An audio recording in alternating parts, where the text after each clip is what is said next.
Hi guys, welcome back to my channel. So today I'll share with you all a nice simple recipe of Lakri Mithai. Look how beautiful that looks. Yum. So in terms of ingredients, I've got 2 piala of plain flour here. So I have used these pialas over here.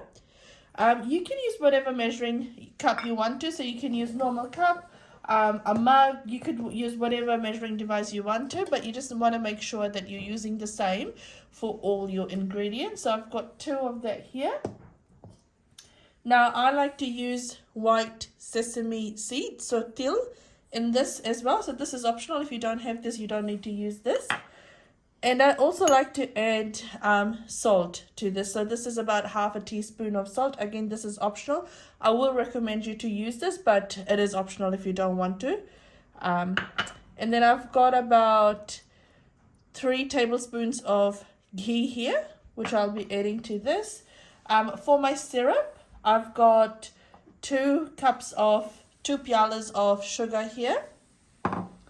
And I've got the same measurement of water as well. So 2 piala sugar and 2 piala water. So 2 cups sugar and 2 cups water there. We've got some extra water here which we'll be using for making our dough, and you'll also need some oil for frying. So to my flour, what I'll do is I'll go ahead and add in my ghee. And what you want to do is with your hands just go in there and work this out. Don't skip the ghee part because this will really help make it nice and crunchy, and it's really nice when you add this. So it'll take me about 2-3 minutes. What I want to do is I just want to work the ghee into my flour, just so that I can actually have like a sort of like a sand-like texture. And so when you once it's all worked through, when I pick it up, it needs to it's not doing that right now, but it needs to start forming small doughs as well. So I'll go ahead and do this. So this is all done. Perfect. When I lift it up, I squeeze it tightly. You'll be able to see what I mean over here. Perfect. So to this, I'll add in my white sesame seeds. Give it a good mix. And I'll add in my salt to this as well. Give this all a good mix. Beautiful. So what I'll do is I want to give you the exact measurements. Now the measurements will vary depending on the type of flour you're using and the temperature in your country. But I'll use the same cup or the piala that I used to measure my flour. I'll use that to measure the water as well, just so that we know exactly how much we'll be using. Now what we want to do is we do want to make a nice and we want to have a soft, medium to hard dough. So we'll go ahead and add 1 piala of water right now. Keeping in mind I've used 2 of that measurement. So whatever cup you're using to measure, you want to use that for your water as well. And you just want to start forming a dough now.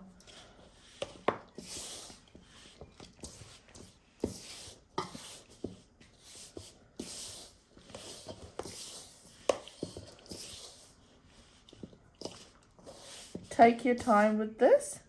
You might want to rush to add water, but just take your time to knead this dough, because if you rush to add more water, it can get a bit more soft. Perfect. So put this side aside. Again, in the same cup that I've used, or the piala I've used, what I'll do this time is I'll use only half of it. So I've filled it up fully, but I'll just use half of it for now. And just start working at my dough. Now, when you're making doughs and when you're making this recipes, any of these recipes, try and have some dry flour on hand, just so that it can help you when you're making your dough. So for the 2 piala that I use, for that I think 1.5 water is enough. It's actually less than half water. So I don't know if you can see this or not. So it's about 1 3/4 of water that I've used. And now I'll take my time with this and I'll go ahead and knead this dough really, really properly.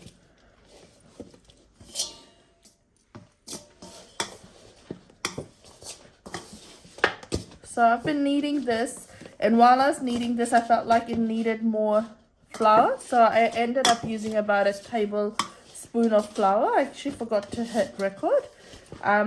Because I've used salt in this, when I allow this to rest, it will get a bit more soggy as well, like a bit more soft as well. And just make sure you're using cold water for this, so just your normal tap water for this. If you stay in a place where there's hot and cold water, just make sure you're using the coldest setting. Okay. So this is all done. What I like to do is, just so that there's no skin that forms on top, I do like to add just a little bit of ghee and just knead that in, just so that there's no skin that's forming. At this stage, you don't need to worry about your syrup, because what we'll do is we'll work on this first and then we'll work on the syrup. Perfect. This is all done.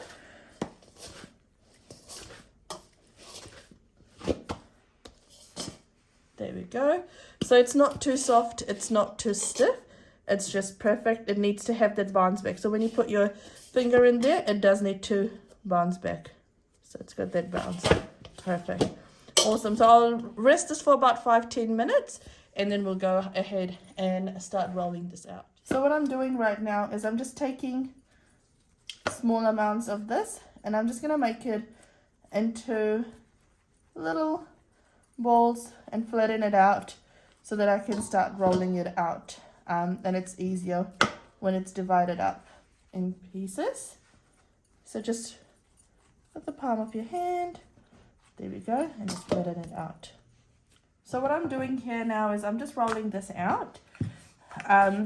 If it needs more flour, like if it gets a bit sticky, then just sprinkle a little bit of flour. Try not to, but if it gets super sticky, then sprinkle a little bit of flour, or you can put some oil on top as well, and just roll it out. Now it doesn't need to be perfect circle as well. As you can see, mine's not perfect circle. Yeah, so once I've rolled this, and because we'll be cutting this anyway, once I've rolled out all this, I'll show you what's the next steps. So once it's all rolled out, what you want to do is you want to put this in your tawa and just seko this, or slightly cook this. This will just make it easier for when we cut this. Now if you don't have a tawa, just use a any pan that's got a flat bottom to it. And you don't want to cook this. This is just so that there's a little bit of crust and it becomes a bit easier for us to cut it, and so it doesn't all stick together. Perfect. So this is all done. Now all you need to do is just cut it in your desired sizes.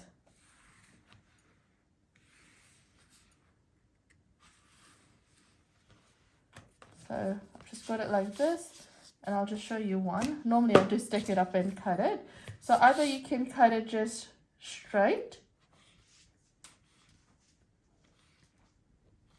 or you could go diagonally and cut it that way as well. So I'll continue with this, and I'll show you the frying part. We'll go ahead and fry our Lakri Mithai now. So you want your oil to be on sort of low to medium heat, and then you want to add in your Lakri Mithai.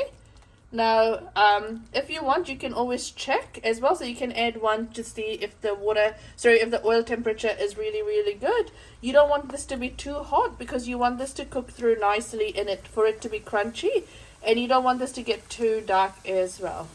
Now I'm using a bigger pan, so I can add a lot of this. But if you're using a smaller pan, just make sure not to overcrowd and cool down your oil. Once you've added in your Lakri Mithai, just make sure you go in and check in on this. You don't need to continue stirring this, but just make sure, just in case there's anything at the bottom, you want to pick it up and just kind of make sure everything's evenly colored. There we go. When you'll add it, you'll see there'll be quite a lot of bubbles. There's still quite a lot of bubbles here. You'll know this is cooked when this all reduces as well, and I'll show you what that looks like as well.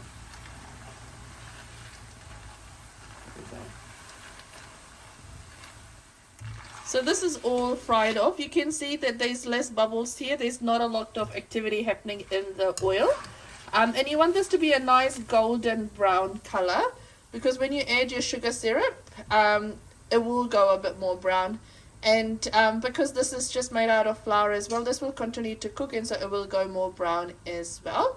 So light brown color, it'll look really, really nice. So I'll go ahead, drain this, and I'll continue frying it, and then I'll show you how to make this sugar syrup. So I've just finished frying off all my Lakri Mithais over here. So what I'll do is I'll just let this chill here for a while I go ahead and make my syrup. You don't want to add hot Lakri Mithai and hot syrup together. So you just want to let this cool down ever so slightly. You want this before you add in your syrup. There we go.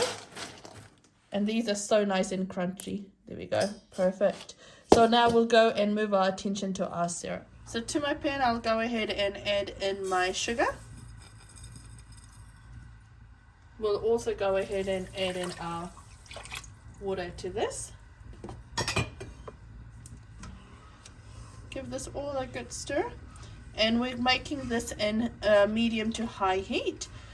So what we want is we want this to all come to a boil and cook for another 10 to 15 minutes once it comes back to boil.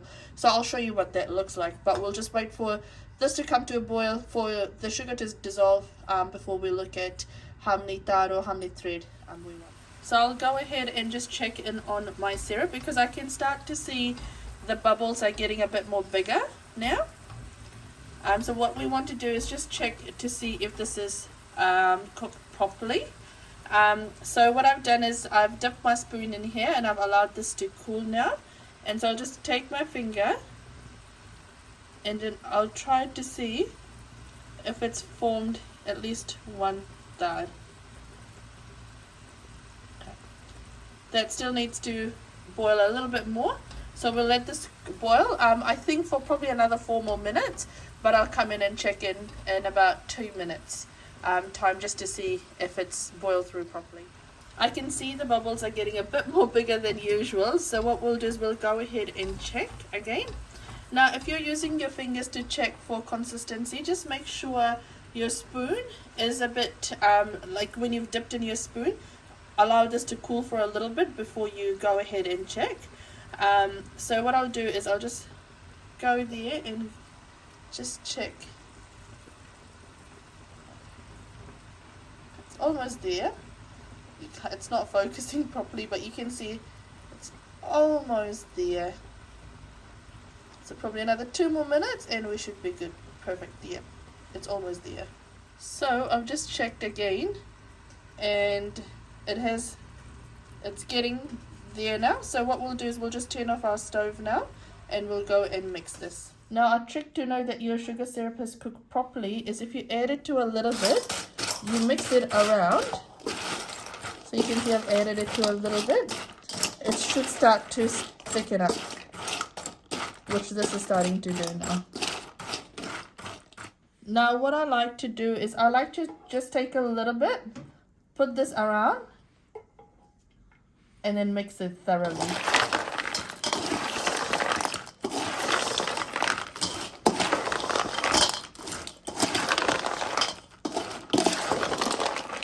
Want all the pieces to be coated nicely.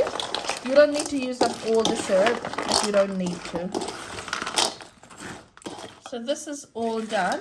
Now I personally don't like to have a lot of that white syrupy on my Lakri Mithai. That's why mine looks like this.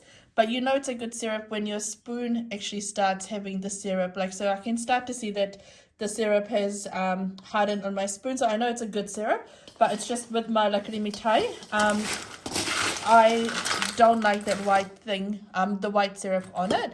But this is nice and crispy. There we go. Here. There we go. So nice and crispy. So good. And you can store this for a few weeks to up to a month as well. Now, the thing with the Lakri Mithai, just a top tip, your syrup is really forgiving. You don't want to have you want to have more than one thread syrup or more than ek larki syrup, or else it will be really wet and it won't sit. But if your syrup is a bit overcooked, if you get 2 thread in that, that's absolutely fine as well. It's just you'll actually end up having the normal way a lot of people make their Lakri Mithai, where you'll start to have that white syrup on top. But there we go, that's all done. Do try this recipe. This is my second Lakri Mithai recipe on my channel. So do try this recipe at home and let me know how it turns out. And if you want me to post anything else, let me know what you want me to post. Take care, guys. Bye.